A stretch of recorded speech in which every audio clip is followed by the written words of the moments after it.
आज हम क्या पढ़ने वाले हैं, ये चैप्टर है आपका आखिर बायोटेक्नोलॉजी है क्या। और बायोटेक्नोलॉजी में सबसे इंपॉर्टेंट आता है जेनेटिक इंजीनियरिंग। हमारे जीन्स के अंदर समझो इंजीनियरिंग की जा रही है। यहाँ पर ये एक ऐसी टेक्निक होती है जिसमें हमारे डीएनए के अंदर क्या किया जाता है, हेर फेर किया जाता है। यही सारी बात आज हम यहाँ पर करने वाले हैं। हेलो, गुड मॉर्निंग, नमस्कार, कैसे हैं सभी प्यारे बच्चे। मैं स्वाति तोमर आज आपके लिए एक बार फिर से लेकर आई हूँ पूरे चैप्टर का वन शॉट, जहां पर हम कुछ मिनटों के अंदर अपने इस पूरे चैप्टर को खत्म करने वाले हैं, ताकि एग्जाम से पहले एक बार आप लोग बहुत अच्छे से चीजों को रिवाइज कर सके। जी हाँ, जिस चैप्टर में आज हम क्या पढ़ने वाले हैं, ये चैप्टर है आपका जैव प्रौद्योगिकी के सिद्धांत एवं प्रक्रम। तो मेरे साथ फटाफट एक क्विक रिवीजन के लिए हो जाइए जल्दी से तैयार कि आखिर ये जैव प्रौद्योगिकी क्या होता है। जब हम बात करते हैं जैव प्रौद्योगिकी यानी कि बायोटेक्नोलॉजी, आखिर बायोटेक्नोलॉजी है क्या। देखिए, इसी में दो वर्ड छुपे हुए हैं, एक है बायो और दूसरा वर्ड है टेक्नोलॉजी। यानी कि जब हम बायोटेक्नोलॉजी का मतलब हुआ जब हम बायोलॉजी के अंदर भी टेक्नोलॉजी इंक्लूड कर देते हैं, तो यही क्या कहलाता है, यही हमारा बायोटेक्नोलॉजी कहलाता है। और बायोटेक्नोलॉजी में सबसे इंपॉर्टेंट आता है जेनेटिक इंजीनियरिंग। जी हाँ, जेनेटिक इंजीनियरिंग आखिर क्या होता है, यही सारी बात आज हम यहाँ पर करने वाले हैं। जेनेटिक इंजीनियरिंग नाम से समझ में आ रहा है, जेनेटिक मतलब जब हम जीन्स के बारे में बात कर रहे हैं, है ना, तो यहाँ पर हमारे जीन्स के अंदर समझो इंजीनियरिंग की जा रही है। यानी कि जो जीन्स होते हैं उनके अंदर कोई ना कोई या तो डीएनए ऐड कर दिया जा रहा है या तो वहां से कोई जीन को हटा दिया जा रहा है, जिसके कारण हमारा क्या होता है, जीनोटाइप में चेंज आता है और उसकी वजह से हमारा फिनोटाइप में भी चेंज आता है। और उसी की वजह से हम यहाँ पर जेनेटिकली मॉडिफाइड ऑर्गेनिज्म बना पा रहे हैं। ठीक है, क्या बना पा रहे हैं, जेनेटिकली मॉडिफाइड ऑर्गेनिज्म बना पा रहे हैं। चलिए, तो सबसे पहले हम लोग बात करते हैं बायोटेक्नोलॉजी में। हमें लगेगा क्या बायोटेक्नोलॉजी अभी आया है, जी नहीं, पुराने समय से भी हम बायोटेक्नोलॉजी का इस्तेमाल करते आ रहे हैं। जैसे हमारे घरों में क्या बनता था, दूध से दही बनता था, वो भी क्या था, एक बायोटेक्नोलॉजी था। लेकिन जब हम आज एडवांस लेवल की बात करें तो एडवांस लेवल में इन विट्रो फर्टिलाइजेशन हो गया, गोल्डन राइस हो गया, ह्यूमेलिन हो गया, तो ये सारे एग्जाम्पल किसके हैं, बायोटेक्नोलॉजी के हैं। तो आज वही बायोटेक्नोलॉजी थोड़ा सा एडवांस लेवल पर पहुंच चुका है। तो आखिर बायोटेक्नोलॉजी है क्या। बायोटेक्नोलॉजी को अगर मैं बहुत सिंपल शब्दों में कहूं तो यहां पर क्या होता है कि भैया यहां पर ये एक ऐसी टेक्निक होती है जिसमें हमारे डीएनए के अंदर क्या किया जाता है, हेर फेर किया जाता है। तो जैव प्रौद्योगिकी में उन तकनीकों का वर्णन मिलता है जिसमें हम क्या करते हैं, जीवधारी या उनसे प्राप्त एंजाइम का उपयोग मनुष्य के लिए ही उपयोगी उत्पाद या प्रक्रम का विकास करने के लिए करते हैं। जैव प्रौद्योगिकी आखिर है क्या। जैव प्रौद्योगिकी मतलब भाई इसमें ना ऐसी टेक्निक्स इन्वॉल्व होती हैं जिसमें क्या होता है कि हम जीवधारी या फिर उनसे प्राप्त एंजाइम को उपयोग करते हैं खुद मनुष्य के लिए, जो ताकि उपयोगी उत्पाद हम उसमें बना सके। अब बात करते हैं आनुवांशिक इंजीनियरिंग, है ना। हाँ जी, यहाँ पर आनुवांशिकी अभियांत्रिकी। आनुवांशिकी अभियांत्रिकी का मतलब क्या है, जिसमें मैंने अभी अभी आपको बताया है कि हम यहाँ पर क्या तैयार कर सकते हैं, हम तैयार कर सकते हैं इसकी हेल्प से जीएमओ। जीएमओ का मतलब क्या होता है, हम तैयार कर सकते हैं एक जेनेटिकली मॉडिफाइड ऑर्गेनिज्म। हम क्या तैयार कर सकते हैं, genetically modified organism. Genetically modified organism का क्या मतलब है, जेनेटिकली का मतलब है आनुवांशिक, आनुवांशिक, मॉडिफाइड का मतलब क्या है, रूपांतरित, है ना। इसका मतलब क्या है, रूपांतरित। और ऑर्गेनिज्म का मतलब क्या है, ऑर्गेनिज्म का मतलब है जीव। यानी कि हम यहाँ पर एक ऐसे जीव को तैयार करते हैं जिसके हम जीन्स के अंदर कोई ना कोई चेंज कर देते हैं। ठीक है, हाँ जी, ये क्या होता है, ये होता है कि हम एक ऐसे जीव को तैयार कर रहे हैं जिसके जीन्स के अंदर हम कोई ना कोई बदलाव करते हैं with the help of biotechnology और with the help of genetic engineering. मतलब यहाँ पर एक ऐसी तकनीक होती है जिसमें हम अनुवांशिक पदार्थ मतलब डीएनए या आरएनए का जो रसायन है ना, उनका भाई क्या करते हैं, उसके डीएनए आरएनए में परिवर्तन कर इसे होस्ट ऑर्गेनिज्म के अंदर प्रवेश करा देते हैं और फिर उसका फिनोटाइप में भी बदलाव आता है। क्योंकि अगर हम जेनेटिक लेवल पर चेंज कर रहे हैं तो फिनोटाइप में तो बदलाव आएगा ही आएगा।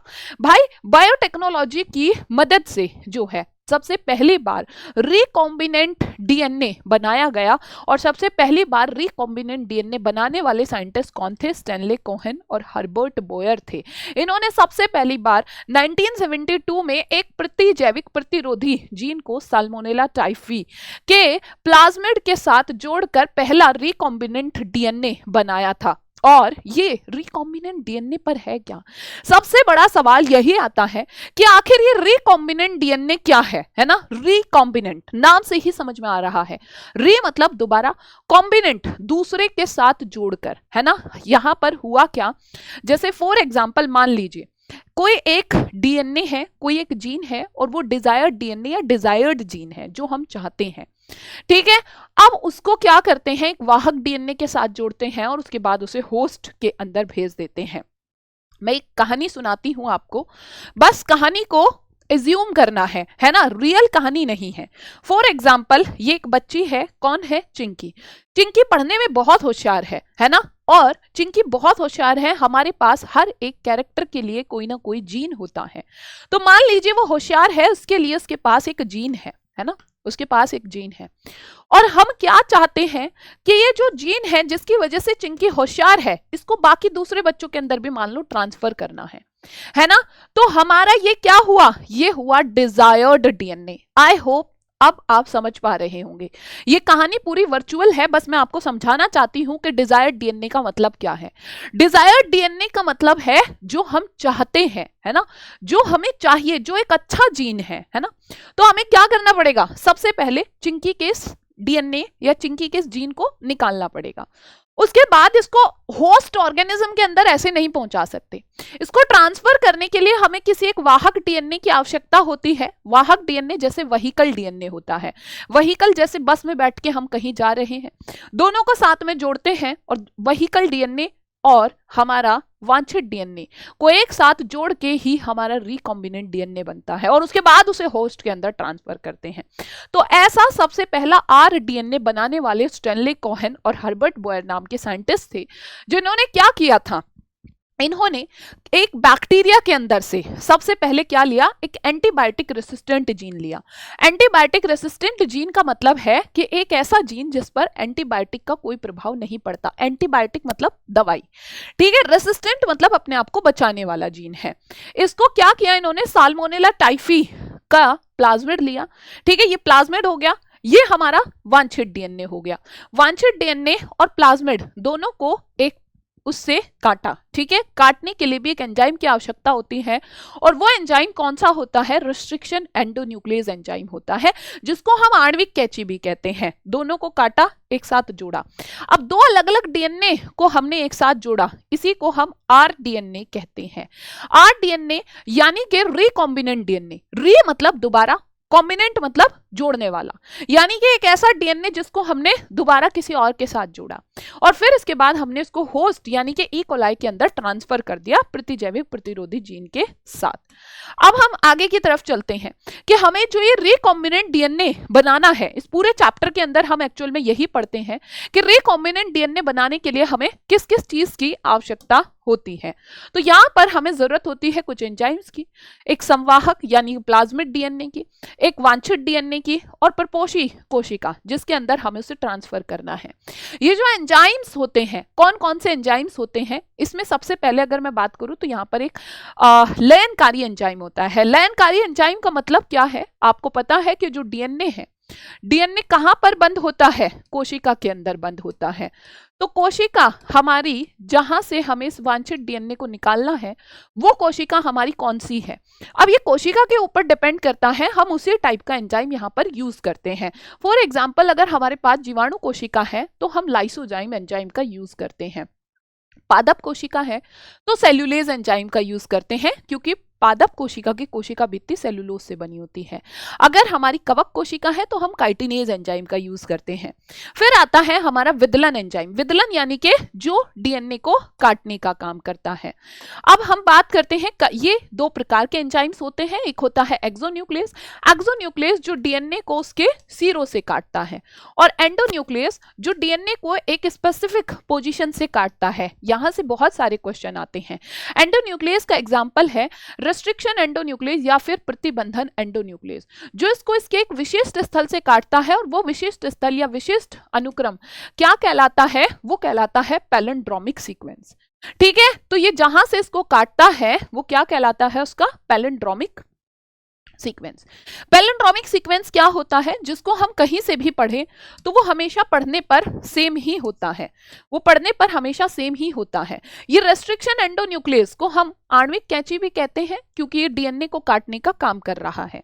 अब जैसे हम इसमें एक एग्जाम्पल की बात करते हैं, एक एग्जाम्पल है EcoR फर्स्ट, है ना। देखिए, विशिष्ट अनुक्रम को हम पैलिंड्रोमिक अनुक्रम कहते हैं। ये 4, 6 या 8 बेस पेयर का हो सकता है, और ये एक शब्द को दोनों दिशाओं में सेम पढ़ा जाता है। मोम हो गया, डेड हो गया, मलयालम हो गया, हम किधर से भी पढ़ेंगे तो सेम होगा।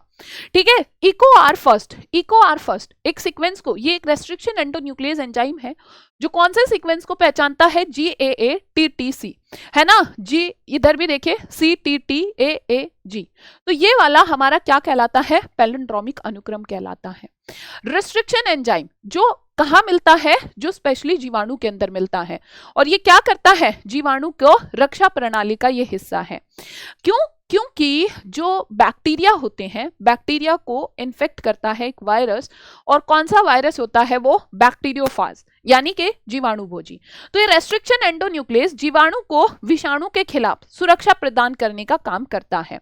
लेकिन रेस्ट्रिक्शन एंडोन्यूक्लियस कभी भी श्वम के डीएनए को नहीं काटता है, क्योंकि उसका खुद का डीएनए कैसा होता है, मिथाइलेटेड होता है। यहां पर हम लोग बात करते हैं कि भाई अभी तक जो है 900 रेस्ट्रिक्शन एंडोन्यूक्लियस एंजाइम खोजे जा चुके हैं, जो अलग अलग 250 से ज्यादा बैक्टीरिया से खोजे गए हैं। EcoR फर्स्ट को आर्बर स्मिथोनाथन नाम के साइंटिस्ट के द्वारा खोजा गया था। अब बात करते हैं कि इनका नामकरण ऐसा क्यों है, इसका नाम ऐसा क्यों रखा। जैसे EcoR फर्स्ट, ई वर्ड आया है यहाँ पर, इसको जिस भी बैक्टीरिया के अंदर से निकाला गया है। ई वर्ड आया है एस्चेरिचिया से, जो इसके वंश को दर्शाता है, कोलाई इसकी जाति को, आर इसके प्रभेद को, और फर्स्ट उस रोमन नंबर को दर्शाता है जो जीवाणु से एंजाइम को अलग किया है।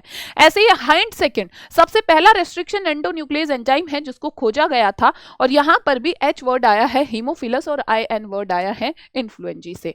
ठीक है, तो इस तरह से ये क्या करता है, जैसे मैंने अभी आपको बताया है कि EcoR फर्स्ट एक ऐसे सीक्वेंस को पहचानता है, उसको काटता है वाहक डीएनए और वांछित डीएनए दोनों में, और उसके बाद ये चिपचिपे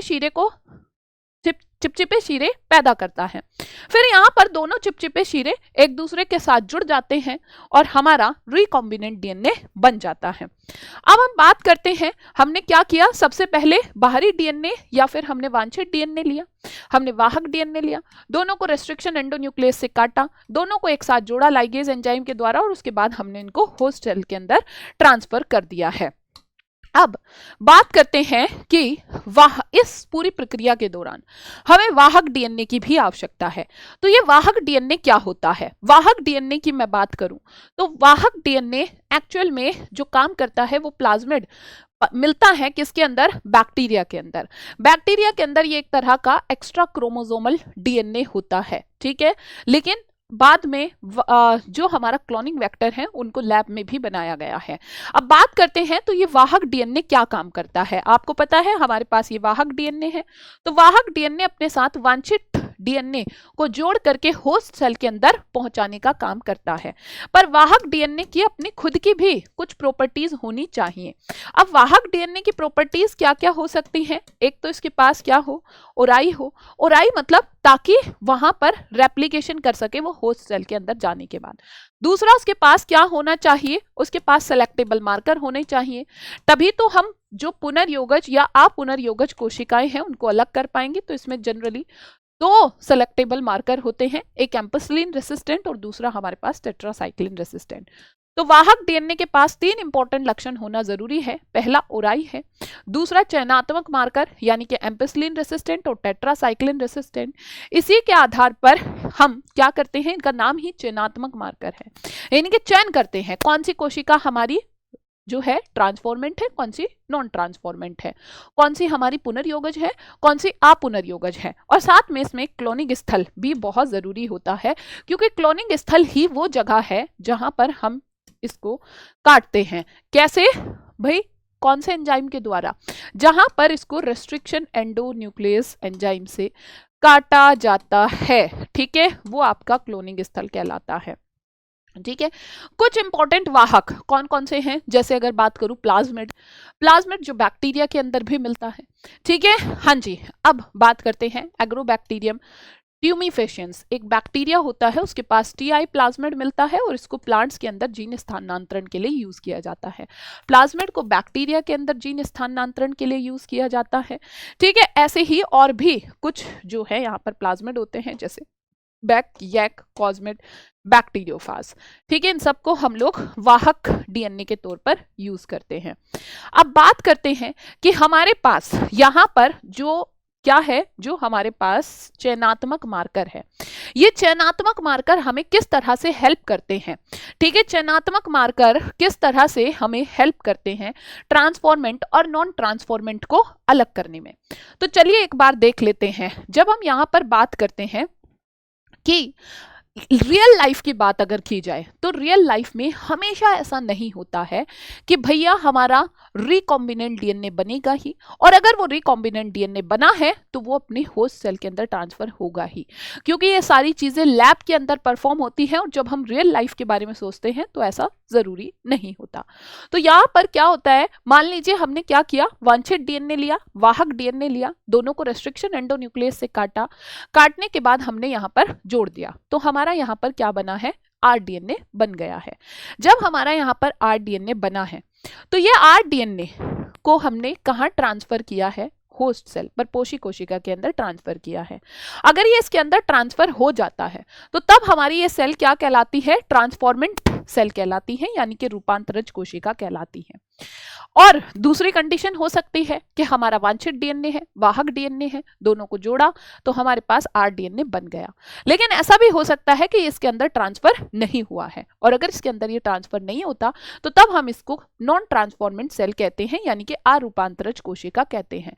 नाम से ही समझ में आ रहा है, जिसके अंदर आरडीएनए ट्रांसफर हुआ है वो ट्रांसफॉर्मेंट, और जिसके अंदर नहीं ट्रांसफर हुआ है वो नॉन ट्रांसफॉर्मेंट यानी कि अरूपांतरज कोशिका कहलाती है। अब इसके बाद नेक्स्ट कंडीशन क्या होगी, नेक्स्ट नेक्स्ट नेक्स्ट, तो हमें यहां पर करना क्या है, हमारे पास क्या होते हैं, दो तरह के सेलेक्टेबल मार्कर होते हैं, एक होता है एम्पिसिलिन रेसिस्टेंट और दूसरा होता है टेट्रासाइक्लिन रेसिस्टेंट। आखिर ये सेलेक्टेबल मार्कर क्या है, इनका नाम ऐसा क्यों रखा, तो देखिए यहां पर नाम से समझ में आ रहा है। एएमपी का मतलब क्या है, एएमपी का मतलब क्या है, एएमपी वर्ड आया है एम्पिसिलिन से, टीईटी वर्ड आया है टेट्रासाइक्लिन से, और आर वर्ड आया है रेसिस्टेंट। एम्पिसिलिन और टेट्रासाइक्लिन दोनों ही क्या होती हैं, एक तरह की एंटीबायोटिक यानी कि प्रतिजैविक होती हैं, दवाइयां होती हैं। और रेसिस्टेंट मतलब प्रतिरोधी, मतलब अगर किसी बैक्टीरियल सेल के अंदर ये वाला प्लाज्मिड है जिसके पास एम्पिसिलिन रेसिस्टेंट और टेट्रासाइक्लिन रेसिस्टेंट जीन है, तो उस बैक्टीरिया को कुछ नहीं होने वाला है ना इन दवाइयों की वजह से, क्योंकि ये क्या है, एम्पिसिलिन रेसिस्टेंट है और टेट्रासाइक्लिन रेसिस्टेंट है, वो अपने आप को इनसे बचा लेगा, है ना। अब हम यहां पर बात करते हैं, आई होप आपको इनका दोनों का फंक्शन क्लियर हो गया है। तो हम ट्रांसफॉर्मेंट और नॉन ट्रांसफॉर्मेंट को अलग करने के लिए क्या करते हैं, हमने यहां पर क्या लिया, दो अलग अलग क्या लेंगे, पेट्री डिश लेंगे और उनमें मीडियम रखेंगे, है ना, मीडियम क्या, जिसपे हमारा बैक्टीरिया ग्रो कर सके, ठीक है। तो हमने इस मीडियम के अंदर, दोनों ही मीडियम के अंदर एम्पिसिलिन भी डाला है, टेट्रासाइक्लिन भी डाला है, ठीक है। अब हमने हमारी बैक्टीरियल सेल को डालते हैं, जब हम हमारी बैक्टीरियल सेल को डालते हैं, जो हमारी अगर ट्रांसफॉर्मेंट सेल होगी, ठीक है, तो ट्रांसफॉर्मेंट सेल जिसके पास हमारा प्लाज्मिड गया है, ठीक है, तो प्लाज्मिड के पास क्या है, एम्पिसिलिन रेसिस्टेंट और टेट्रासाइक्लिन रेसिस्टेंट है ना, तो वो बैक्टीरियल सेल तो अपने आप को बचा लेगी, है ना, उस पे एम्पिसिलिन से टेट्रासाइक्लिन से कोई फर्क नहीं पड़ेगा, और इसका मतलब यहाँ पर जो ट्रांसफॉर्मेंट सेल है वो नहीं मरेगी। लेकिन अगर मैं यहाँ पर दूसरे केस की बात करूं, जो नॉन ट्रांसफॉर्मेंट सेल है, नॉन ट्रांसफॉर्मेंट सेल में क्या होगा, उसके पास अपने आप को बचाने वाला जीन ही नहीं है, तो इस केस में ये मर जाएगी। तो यहां से हमारी हमारी नॉन ट्रांसफॉर्मेंट तो वैसे ही खत्म हो जाएगी। तो ये एक तरीका है जिसमें हम रूपांतरज और अरूपांतरज कोशिकाओं को अलग कर सकते हैं। इसके बाद नेक्स्ट पॉइंट पर बात करते हैं। तो फिर लेकिन अभी भी सवाल ये है कि हमने ट्रांसफॉर्मेंट और नॉन ट्रांसफॉर्मेंट को तो अलग कर लिया, लेकिन अब पुनर्योगज और अपुनर्योगज को कैसे अलग करें? पुनर्योगज यानी कि जिसके अंदर हमारा आरडीएनए गया है और जिसके अंदर आरडीएनए नहीं गया है, तो उसके लिए क्या तरीका है? तो हम एक बार फिर से क्या करते हैं, देखिए मान लीजिए हमारे पास प्लाज्मिड है, कौन सा? PBr322, और हमारे पास दो सिलेक्टेबल मार्कर है, एम्पिसिलिन रेसिस्टेंट और टेट्रासाइक्लिन रेसिस्टेंट। तो यहाँ पर होता क्या है कि इनकी क्लोनिंग साइट, यहाँ पर मानो इनकी क्लोनिंग साइट है, तो कोई भी एक रेस्ट्रिक्शन एंडोन्यूक्लियस एंजाइम आएगा और वो इसको यहाँ से काट देता है। ठीक है, वो इसको यहाँ से काट देता है, तो हम इसमें हमारा जो वांछित डीएनए है, जो हमारा बाहरी डीएनए है, बाहरी जीन है, वो हम यहाँ पर ऐड कर सकेंगे। ठीक है, तो हम बाहरी जीन को जब यहाँ जोड़ देंगे तो उसकी वजह से जो ये टेट्रासाइक्लिन जीन होता है, टेट्रासाइक्लिन जीन क्या हो जाएगा? इनएक्टिव हो जाएगा। और अगर यहाँ पर टेट्रासाइक्लिन जीन हमारा क्या हुआ? इनएक्टिव हुआ, तो टेट्रासाइक्लिन जीन तो अब जो पहले काम कर रहा था वो कर नहीं पाएगा, है ना। टेट्रासाइक्लिन जीन अब जो अपना काम कर रहा था वो अपना काम नहीं कर पाएगा। तो अब देखो होगा क्या? अब होगा ये कि यहाँ पर हम इसी के बेस पर हमारे जो रिकॉम्बिनेंट और नॉन रिकॉम्बिनेंट सेल्स हैं उनको अलग कर पाएंगे। लेकिन कैसे अलग कर पाएंगे? हम फिर से क्या करते हैं, एक और जार लेते हैं, ठीक है, और यहाँ पर हम क्या करेंगे, इस बार इनको जब पहले क्या किया, पहले तो हमने रूपांतरज और अरूपांतरज को तो अलग कर ही लिया था, तो अब दूसरे मीडियम में हम फिर से क्या डालेंगे? एम्पिसिलिन डालेंगे पहले। तो एम्पिसिलिन तो दोनों में बिल्कुल सही है, एम्पिसिलिन तो दोनों का बिल्कुल सही है, एम्पिसिलिन रेसिस्टेंट जीन, तो एम्पिसिलिन से तो कोई फर्क नहीं पड़ेगा। ठीक है, हाँ जी, मान लो पहले हमने क्या किया, transformant, non transformant, recombinant, non recombinant, सबको एक साथ रख लिया। हमने इस मीडियम में एम्पिसिलिन डाला, एम्पिसिलिन डालने से जो नॉन रिकॉम्बिनेंट है वो तो खत्म ही हो जाएगी। अब बात आती है हमारे रूपांतरज को हमने क्या कर लिया है? अलग कर लिया है। लेकिन फिर दूसरे स्टेप में हम क्या करते हैं? दूसरे स्टेप में हम टेट्रासाइक्लिन डालते हैं। जब हम यहाँ पर टेट्रासाइक्लिन डालेंगे तो जहां हमने क्या किया था, टेट्रासाइक्लिन की जगह पर हमने यहाँ पर टेट्रासाइक्लिन पर क्लोनिंग स्थल पर काट के अपना बाहरी जीन ऐड कर दिया था, तो इसका जो टेट्रासाइक्लिन वाला जीन है वो अब काम नहीं कर रहा है, तो इसीलिए टेट्रासाइक्लिन वाले जो माध्यम है उसमें ग्रो नहीं कर पाएगा। लेकिन ये टेट्रासाइक्लिन माध्यम में ग्रो कर जाएगी, तो हमें पता लग जाएगा कि भैया ये अपुनर्योगज है और ये हमारे पास क्या है? पुनर्योगज है। ठीक है, तो इस तरह से हम क्या कर सकते हैं, इस तरह से हम इसको अलग कर सकते हैं। इसके बाद नेक्स्ट मेथड पर आ जाते हैं।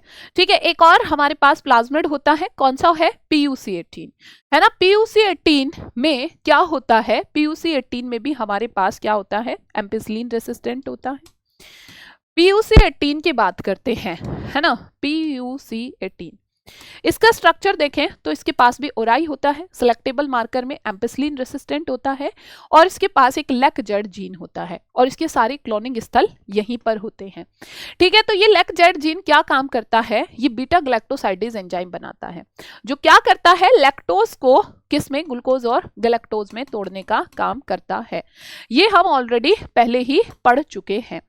चलिए अब हम इसके बाद बात करते हैं। तो यहाँ पर इसमें क्योंकि सारी की सारी क्लोनिंग साइट यहीं पर होता है, बाहरी जीन इसका यहीं पर ही ऐड होगा, तो इसका लेक-जेड जीन में जब बाहरी जीन ऐड होता है तो इसको हम कहते हैं इंसर्शनल इनएक्टिवेशन। तो यहाँ पर हम पहले रूपांतरज और अरूपांतरज का ही पता लगाते हैं, लेकिन कैसे पता लगाते हैं? पहले हम इनको एम्पिसिलिन मीडियम में रखेंगे। अब जिसके अंदर क्या होगा? ये वाला प्लाज्मिड होगा। ठीक है, जो रूपांतरज है वो तो एम्पिसिलिन मीडियम में ग्रो कर जाएंगे, लेकिन जिसके अंदर प्लाज्मिड ही नहीं गया है ना, जिसके अंदर प्लाज्मिड गया ही नहीं है, तो वो अपने आप को, उसके पास एम्पिसिलिन रेसिस्टेंट जीन नहीं है, तो वो अपने आप को नहीं बचा सकता। इसीलिए ऐसी सेल इस मीडियम में तो ग्रो नहीं कर पाएगी। अब बात करते हैं, हमें यहाँ पर अब क्या करना है, रिकॉम्बिनेंट नॉन रिकॉम्बिनेंट पुनर्योगज और अपुनर्योगज को भी अलग करना है। तो कैसे अलग करेंगे, जो हमारे पास पुनर्योगज कोशिका होती है वहां पर क्या होगा, उसका लेक जेड जीन डैमेज हो जाता है क्योंकि बाहरी जो है उसमें डीएनए ऐड हुआ है। तो यहां पर इसी कारण जो पुनर्योगज होता है उसमें गैलेक्टोसाइडेज एंजाइम हमारा नहीं बनेगा, लेकिन दूसरे में हमारा क्या होगा, बीटा ग्लैक्टोसाइडेज एंजाइम बनता है। एंजाइम बनता है और इसको एक प्लेट पर रखते हैं, ये उसके साथ रिएक्ट करता है और ये नीला कलर देता है। तो यानी कि जो अपुनर्योगज कोशिका होती है उसमें ब्लू कलर आता है, लेकिन जो पुनर्योगज कोशिका होती है उसमें ना कोई एंजाइम बनता ना किसी के साथ रिएक्ट करता, तो यहाँ पर कैसा व्हाइट कलर आता है। तो इस तरह से हम क्या कर सकते हैं, अपने पुनर्योगज और अपुनर्योगज कोशिका को अलग कर सकते हैं। अब बात करते हैं तीसरी चीज, मैंने आपको बताया था कि वाहक डीएनए के पास क्या होना चाहिए, वाहक डीएनए के पास क्लोनिंग स्थल होना चाहिए। क्लोनिंग स्थल यानी कि जहां पर हमारे पास रिस्ट्रिक्शन एंडोन्यूक्लियस एंजाइम आता है उसको काटने का काम करता है। तो क्लोनिंग स्थल को ही हम प्रतिबंधन एंजाइम स्थल भी कहते हैं। ठीक है, प्रतिबंधन स्थल भी कहते हैं क्योंकि प्रतिबंधन एंजाइम वहीं पर आता है, उसको काटने का काम करता है। चलिए हम यहाँ पर मोस्ट कॉमन जो सबसे ज्यादा पूछा जाता है प्लाज्मिड उसकी बात कर लेते हैं।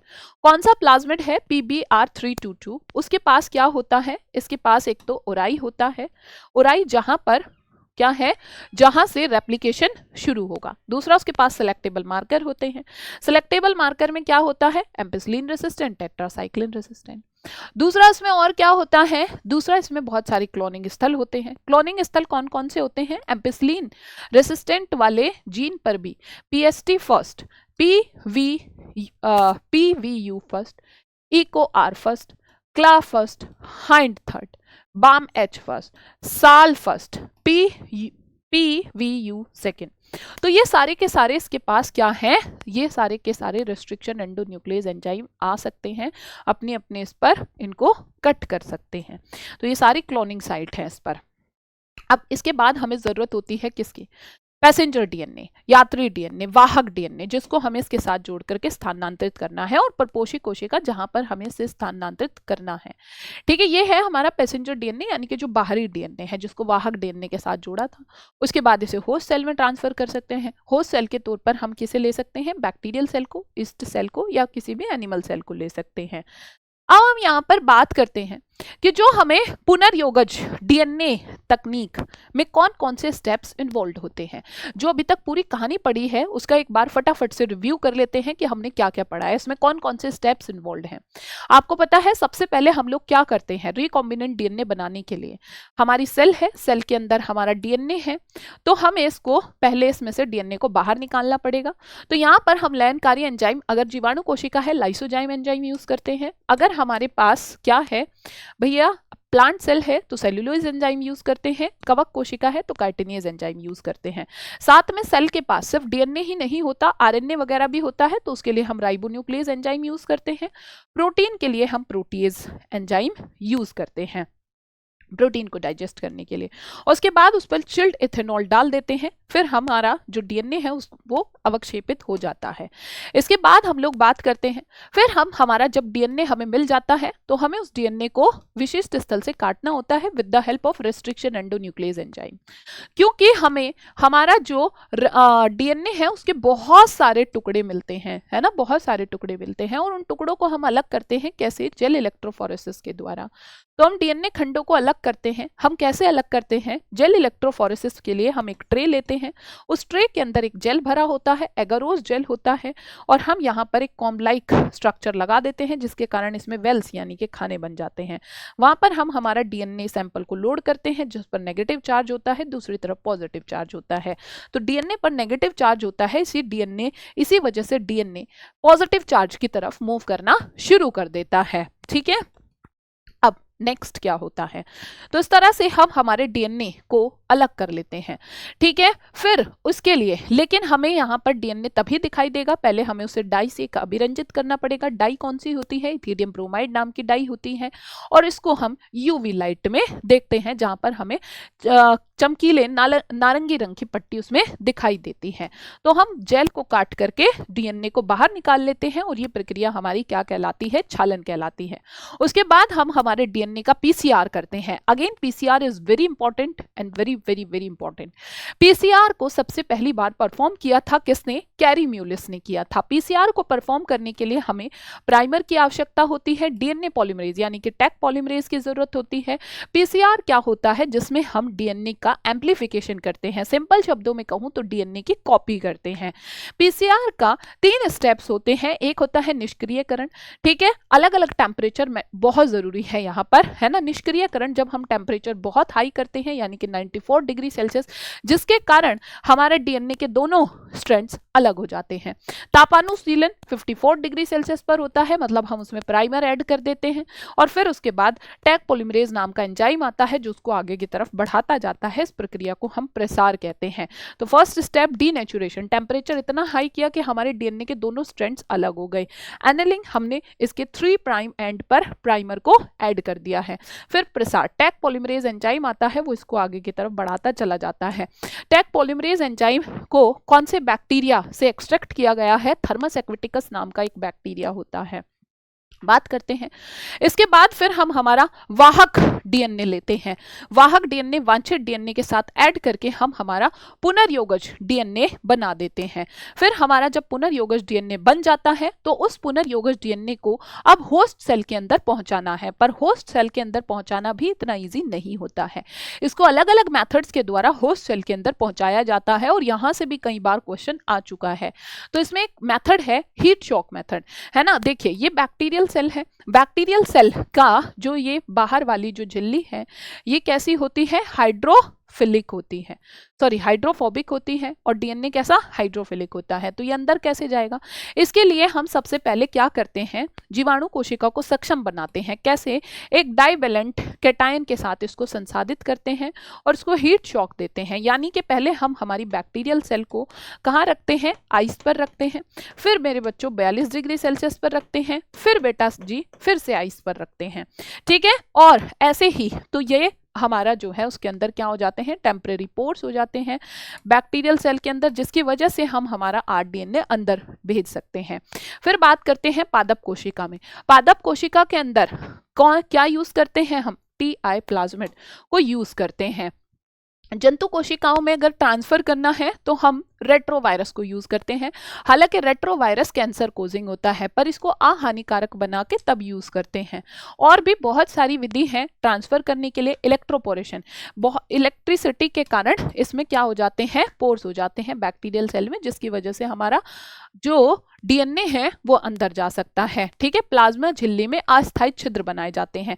माइक्रो इंजेक्शन विधि के द्वारा सीधा ही सेल में एक इंजेक्शन होता है, उससे हम डीएनए को ट्रांसफर करते हैं। तो डीएनए को सीधा ही जंतु कोशिकाओं के अंदर अंतःक्षेपित करते हैं। अगली विधि है जीनगन विधि। जीनगन विधि में क्या करते हैं? जो पादप कोशिकाएं होती हैं उन पर डीएनए मतलब जो पादप कोशिकाओं पर के अंदर ट्रांसफर करते हैं इस विधि के द्वारा, और यहाँ पर जो हमारा डीएनए है उसको स्वर्ण या टंगस्टन से विलोपित करते हैं और हाई वेलोसिटी के साथ इसमें बोम्बार्डमेंट कराते हैं। तो ये बहुत सारे मेथड्स थे जिसके थ्रू हम क्या करते हैं? हमारे आरडीएनए को होस्ट सेल के अंदर भेजते हैं इस तरह से, और इसके बाद होता है डाउनस्ट्रीमिंग। तो आई होप आपको ये सभी पॉइंट्स क्लियर होंगे और आपको पूरा चैप्टर अच्छे से रिवाइज भी हो गया होगा। तो आपको ये चैप्टर कैसा लगा, है ना? आपको क्या एक एक पॉइंट क्लियर हो पाया या नहीं हो पाया?